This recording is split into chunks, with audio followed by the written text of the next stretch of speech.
British navy के F-35 fighter jet को लेकर कौन सी नई अपडेट आ रही है? ईरान और इजराइल ने अपने युद्ध के बीच में भारत के लिए कौन सा जेस्चर शो किया है?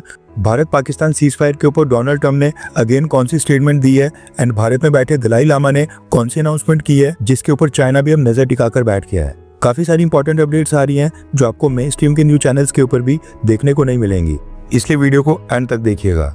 सबसे पहले बात करते हैं ईरान और भारत के बारे में। दरअसल ईरान इजराइल युद्ध के बीच भारत को एक बहुत ही बड़ी डिप्लोमेटिक विन मिली है।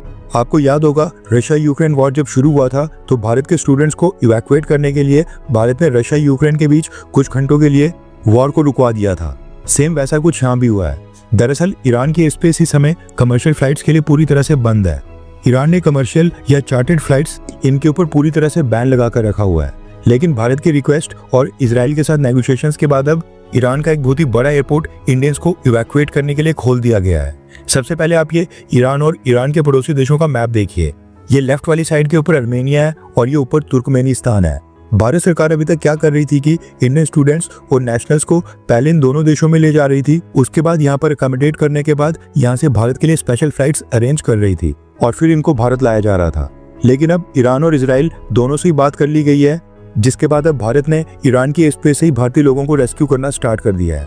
ये जो रेड कलर का मार्क आप देख रहे हैं यहाँ पर है मशाद सिटी और यहाँ पर एक बहुत ही बड़ा एयरपोर्ट भी है। न्यूज निकल कर आ रही है कि भारत की रिक्वेस्ट के बाद ईरान की गवर्नमेंट ने भारत को इस एयरपोर्ट से इवैक्यूएशन फ्लाइट्स ऑपरेट करने की परमिशन दे दी है। आज सुबह जब ये वीडियो रिकॉर्ड हो रही है तब तक 3 फ्लाइट्स यहाँ से भारत के लिए आ भी गई है और बताया जा रहा है कि आज शाम को 2 और फ्लाइट्स यहाँ से भारत आनी है। अब इस एयरपोर्ट से इवैक्यूएशन करने के लिए ईरान ने भारत के सामने एक कंडीशन रखी थी और कहा था कि यहाँ पर मशाद एयरपोर्ट से वो बस ईरान की एयरलाइन कंपनीज को ही इवैक्यूएशन फ्लाइट्स ऑपरेट करने देंगे। इसलिए भारत मान गया और इस एयरपोर्ट से इंडिगो की जगह ईरान की महान एयरलाइंस में इवैक्यूएशन हुई है।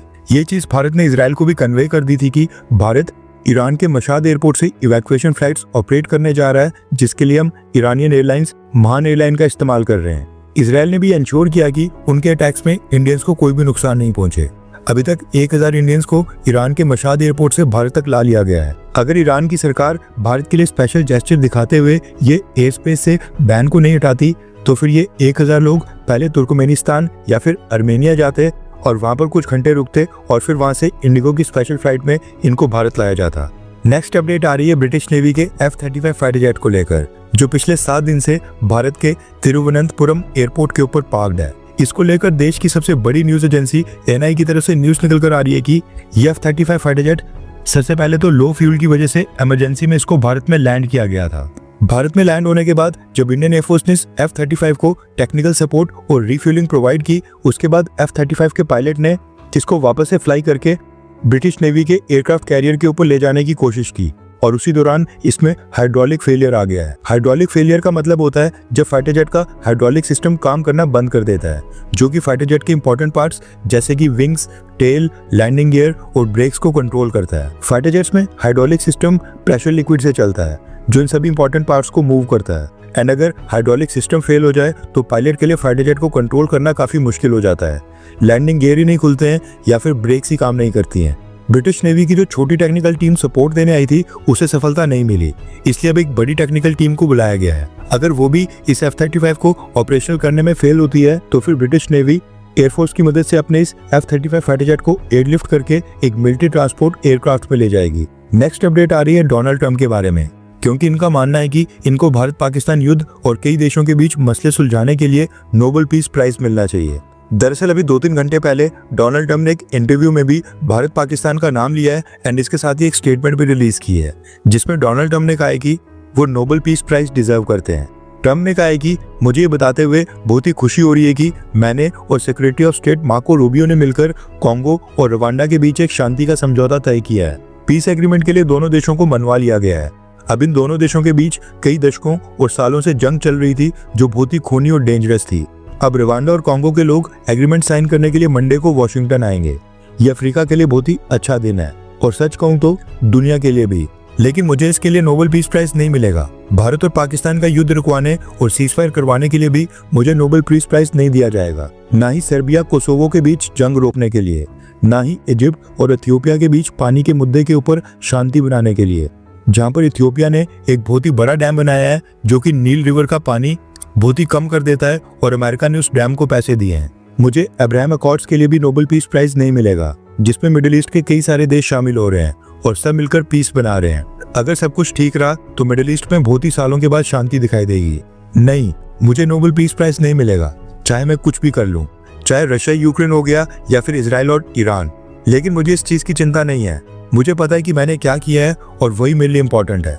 ये कहना है डोनाल्ड ट्रंप का। इसके साथ ही डोनाल्ड ट्रंप ने रिपोर्टर से बात करते हुए ये भी कहा कि उन्होंने जितने भी काम किए हैं उनमें सबसे बड़ा काम है भारत पाकिस्तान का युद्ध रुकवाना, क्योंकि दोनों देश न्यूक्लियर पावर्ड है। अब वो दोनों देशों के साथ ट्रेड डील साइन करेंगे, लेकिन तब भी इसके लिए उनको पीस प्राइज नहीं मिलेगा, क्योंकि पीस प्राइज सिर्फ लिबरल्स को मिलता है। ये कहना है डोनाल्ड ट्रंप का। अब जब से पाकिस्तान ने अनाउंस किया है कि भारत पाकिस्तान के बीच युद्ध को रुकवाने के लिए वो डोनाल्ड ट्रंप को नोबेल पीस प्राइज के लिए अपने देश की तरफ से नॉमिनेट करेंगे, उसके बाद से डोनाल्ड ट्रंप इस तरह की हरकत कर रहे हैं। नोबेल पीस प्राइज अगर डोनाल्ड ट्रंप को मिल भी जाता है तो इसमें हैरानी वाली कोई बात नहीं होगी, क्योंकि अमेरिका का भी वहां पर काफी इन्फ्लुएंस है। लेकिन ये जो खुद को अवार्ड देने वाली प्रथा पाकिस्तान के आर्मी चीफ आसिम मुनीर ने स्टार्ट की है, ये अगेन उसी की वर्ल्ड लेवल के ऊपर एक्सटेंशन होगी। नेक्स्ट अपडेट आ रही है टेस्ला कंपनी को लेकर। रेफरेंस के लिए आपकी स्क्रीन के ऊपर आर्टिकल का स्क्रीनशॉट है।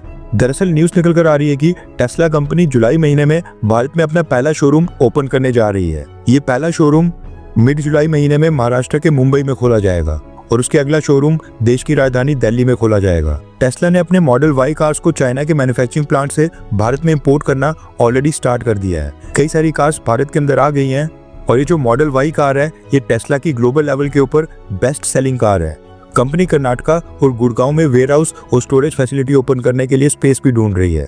वैसे जब से पता चला है कि Tesla company made in China cars Bharat में लॉन्च कर रही है, तब से सारी एक्साइटमेंट ही खत्म हो गई है एंड हमें भी इंडियन ब्रांड्स टाटा और महिंद्रा को सपोर्ट करना चाहिए। नेक्स्ट अपडेट आ रही है बांग्लादेश एंड अमेरिका को लेकर।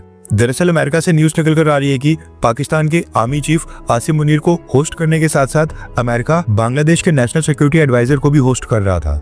न्यूज निकल कर आ रही है कि बांग्लादेश का national security adviser Khalilur Rahman America गया है और वहां पर इसने अमेरिका के deputy secretary of state Christopher Landau के साथ मुलाकात की है, जो कि अमेरिका का डिप्टी फॉरेन मिनिस्टर के पद का ऑफिशियल है।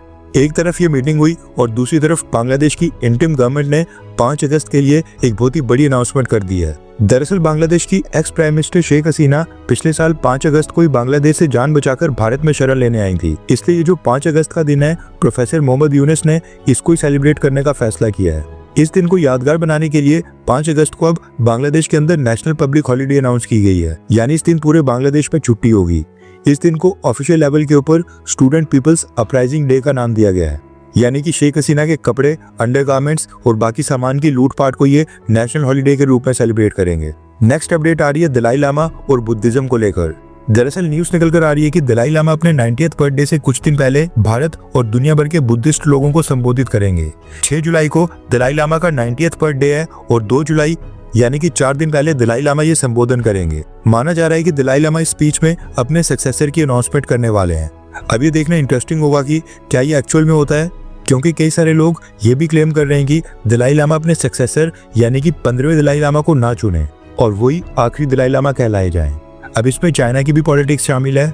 भारत सरकार ने इस बीच दलाई लामा की सिक्योरिटी को काफी ज्यादा बढ़ा दिया है। कुछ महीने पहले दलाई लामा की सिक्योरिटी का रिव्यू किया गया था, जिसके बाद अब उनकी सिक्योरिटी को और भी मजबूत करने के आदेश दे दिए गए हैं। अब सभी 2 जुलाई का वेट कर रहे हैं। हर 24 घंटे के अंदर जियोपॉलिटिक्स में बड़े फेरबदलाव और उलटफेर हो रहे हैं और भारत के लिए नए चैलेंजेस आ रहे हैं। कोई देश अपने फैसले से पलट रहा है तो कोई देश ब्लैकमेलिंग के ऊपर उतर आया है। सभी देश एक दूसरे को नीचे लगाने की कोशिश कर रहे हैं। इन सब के बीच हमारा भारत किसी भी देश से पीछे न रह जाए, इसके लिए मोदी सरकार लगातार कोशिशें कर रही है। एंड भारत की foreign policy, defence news, economy और ग्लोबल अफेयर्स का सही एनालिसिस हमारे चैनल इंडियन अफेयर्स का मिशन है और ये मिशन आपके सपोर्ट के बिना अधूरा है। इंडियन अफेयर्स हिंदी के ऊपर हम सभी फैक्ट्स और डेटा बिल्कुल सरल भाषा में एनालाइज करते हैं, बिना किसी एजेंडा के। अगर आप चाहते हैं कि इंडियन अफेयर्स का सही और ऑथेंटिक एनालिसिस आप तक लगातार पहुंचे, तो इस वीडियो को लाइक करें और हमारे चैनल इंडियन अफेयर्स को सब्सक्राइब करके बेल नोटिफिकेशन ऑन करना मत भूलिए। आपका एक लाइक हमारे चैनल को ग्रो करने में काफी मदद करेगा और एक सब्सक्राइब ये सुनिश्चित करेगा कि आप किसी भी इंपॉर्टेंट अपडेट को मिस ना करें। अगर आपने हमारे चैनल को पहले से सब्सक्राइब किया है तो दिल से धन्यवाद। जय हिंद, वंदे मातरम।